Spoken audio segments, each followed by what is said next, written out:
Assalamualaikum warahmatullahi wabarakatuh. Perkenalkan, nama saya Dewi Mutiara Puspitasari, NIM 2019-20105. Di sini saya dan kelompok saya yaitu Mega Yunta Mustika Ningsih, Dewi Mutiara Puspitasari, saya sendiri, Novita Ernayanti, Zahratul Uyun, Muhammad Naufal Azmi, Abda Al-Muhtadi, Rina Inayah, dan Sony Bayu Suseno. Di sini kita akan mempresentasikan mengenai materi arbitrase. Yang pertama, kita mempunyai beberapa topik, yaitu pengertian arbitrase, unsur kesamaan, dasar peraturan yang berlaku, putusan arbitrase internasional, asas dalam pelaksanaan arbitrase, hukum acara arbitrase tradisional, penunjukan arbiter, proses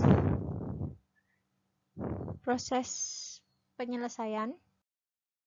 Yang pertama kita akan membahas mengenai pengertian dari arbitrase. Istilah arbitrase berasal dari kata arbitrare, bahasa Latin yang berarti kekuasaan untuk menyelesaikan suatu perkara menurut kebijaksanaan. Definisi secara terminologi dikemukakan berbeda-beda oleh para sarjana saat ini, walaupun pada akhirnya mempunyai inti makna yang sama. Selanjutnya yaitu pengertian menurut ahli. Yang pertama, menurut subjekti, yaitu penyelesaian atau pemutusan sengketa oleh seorang hakim atau para hakim berdasarkan persetujuan bahwa para pihak akan tunduk pada atau mentaati keputusan yang diberikan oleh hakim yang mereka pilih. Kemudian yang kedua, menurut H. Priyatna Abdurrasyid, yaitu suatu proses pemeriksaan suatu sengketa yang dilakukan secara yudisial seperti oleh para pihak yang bersengketa, dan pemecahannya akan didasarkan kepada bukti-bukti yang diajukan oleh para pihak. Dan yang ketiga yaitu HMN Purwosudjipto, yaitu peradilan perdamaian para pihak bersepakat agar perselisihan tentang hak pribadi yang dapat mereka kuasai sepenuhnya diperiksa dan diadili oleh hakim yang tidak memihak. Unsur kesamaan. 1. Adanya kesepakatan untuk menyerahkan penyelesaian sengketa baik yang akan terjadi maupun telah terjadi kepada seseorang atau beberapa orang pihak ketiga di luar peradilan umum untuk diputuskan. 2. Penyelesaian sengketa yang bisa diselesaikan adalah sengketa yang menyangkut hak pribadi yang dapat dikuasai sepenuhnya, khususnya di sini dalam bidang perdagangan, industri, dan keuangan. 3. Putusan tersebut merupakan putusan akhir dan mengikat, final and binding.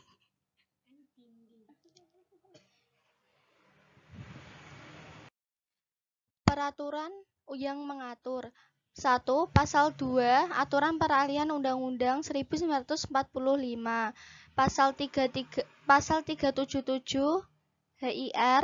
Penjelasan Pasal 3 Ayat 1 Undang-Undang Nomor 14 Tahun 1970 tentang ketentuan-ketentuan pokok kekuasaan kehakiman. Pasal 615 sampai 651 RV. Pasal 80 Undang-Undang Nomor 14 Tahun 1985, Pasal 22 Ayat 2 dan 3 Undang-Undang Nomor 1 Tahun 1967, Undang-Undang Nomor 5 Tahun 1968.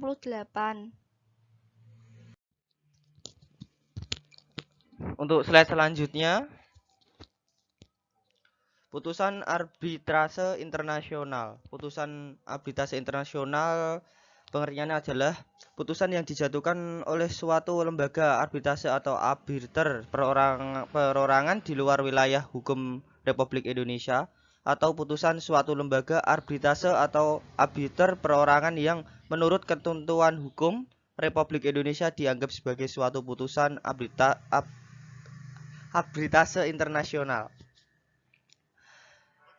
Seluruh putusan arbitrase yang dijatuhkan di luar wilayah Republik Indonesia kedudukannya menjadi putusan arbitrase internasional, sehingga dalam pelaksanaannya merujuk kepada dalam pasal 65 sampai dengan pasal 69 UU Arbitrase. Ya, untuk slide selanjutnya yaitu ada asas pelaksanaan arbitrase.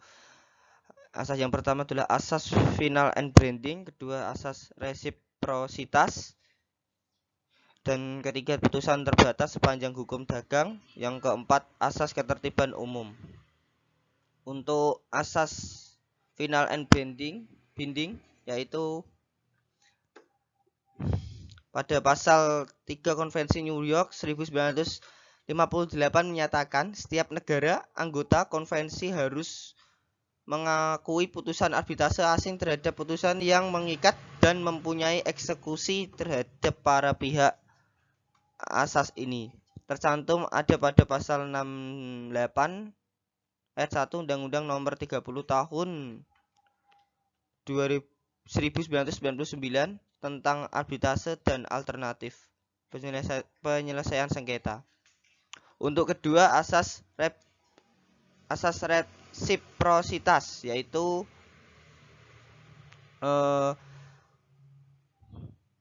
asas ini tercermin pada pasal 66 Undang-Undang Nomor 30 Tahun 1999 tentang arbitrase dan alternatif penyelesaian sengketa yang menyatakan bahwa putusan arbitrase internasional hanya diakui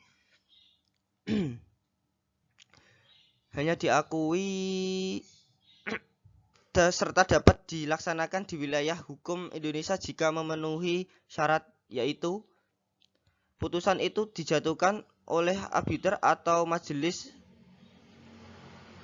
arbitrase di suatu wilayah yang dengan negara Indonesia terkait pada perjanjian baik bilateral maupun multilateral mengenai pengakuan dan pelaksanaan putusan arbitrase asing. Untuk ketiga yaitu putusan terbatas sepanjang hukum dagang. Asas ini tercermin dalam putusan pasal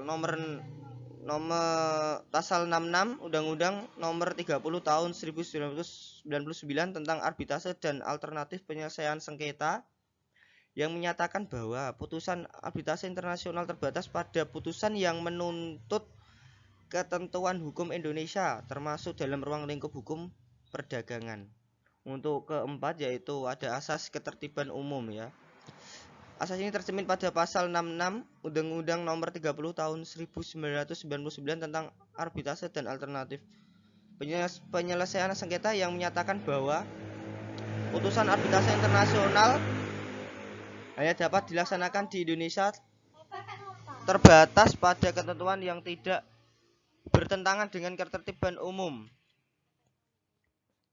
Untuk selanjutnya bisa dijelaskan oleh teman saya.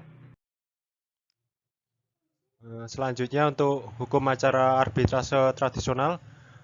Arbitrase di Indonesia atau nasional biasanya menggunakan peraturan yang berlaku di Indonesia, seperti Undang-Undang Nomor 30 Tahun 99 tentang arbitrase dan alternatif penyelesaian sengketa, peraturan bani dan hukum acara perdata. Selanjutnya yaitu penunjukan arbitrase. Penunjukan arbitrase yaitu melalui peraturan prosedur WIPO, Arbitration Center tidak mengatur secara eksplisit syarat-syarat yang spesifik untuk menunjukkan seorang arbiter. Pengaturan tentang kualifikasi seperti pengetahuan, pengalaman, reputasi, dan akuntabilitas seorang arbiter tidak tercantum dalam peraturan prosedur arbitrase WIPO, Arbitration Center.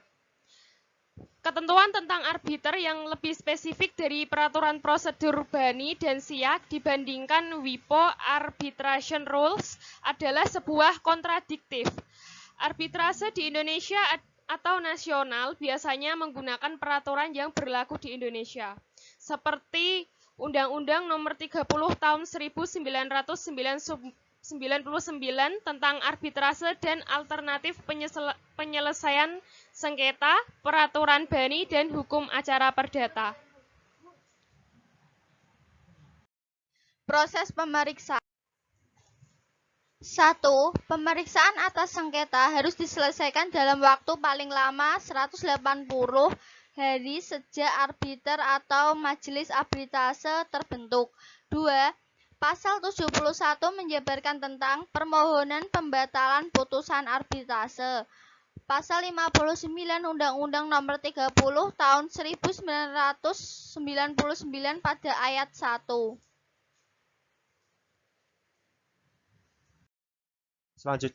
Selanjutnya dalam pasal 59 Undang-Undang Nomor 30 Tahun 1999 ayat 1, dalam waktu paling lama 30 hari terhitung sejak tanggal putusan diucapkan, lembaran asli atau salinan otentik putusan arbitrase diserahkan dan didaftarkan oleh arbiter atau kuasanya kepada panitera pengadilan negeri.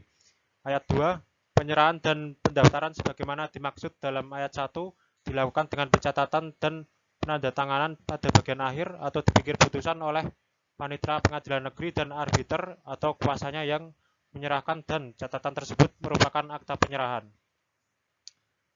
Ayat ketiga, arbiter atau kuasanya wajib menyerahkan putusan dan lembar asli pengangkatannya sebagai arbiter atau salinan otentiknya kepada panitera pengadilan negeri.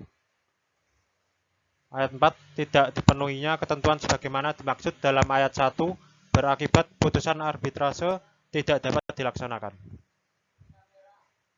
Untuk selanjutnya kami mengambil sumber dari 4 sumber jurnal yang kami temukan. Yang pertama dari pengarangnya Abdul Wahid dengan judul Pengangkatan Arbiter dalam Arbitrase Internasional tahun 1999, dan yang kedua dari Rizal Alif SH yang berjudul Prosedur Konvensi Arbitrase Internasional mengenai Perselisihan Penanaman Modal Asing tahun 1991. Yang ketiga dari Mosgan Situmorang dengan judul Pelaksanaan Putusan Arbitrase Nasional di Indonesia tahun 2017.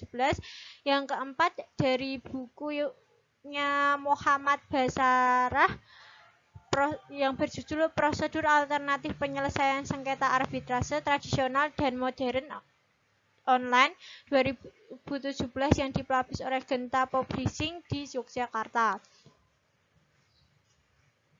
Sekian presentasi dari kelompok kami. Mohon maaf dari teman-teman saya Mega Yunita, Lina Inayah, dan Abda tidak bisa mengikuti presentasi karena sedang berada di luar kota dan tidak dapat mengikuti presentasi, tetapi mereka sudah membantu kami dalam pencarian pengerjaan materi dan pembuatan PowerPoint. Sekian dari kelompok kami. Wassalamualaikum warahmatullahi wabarakatuh.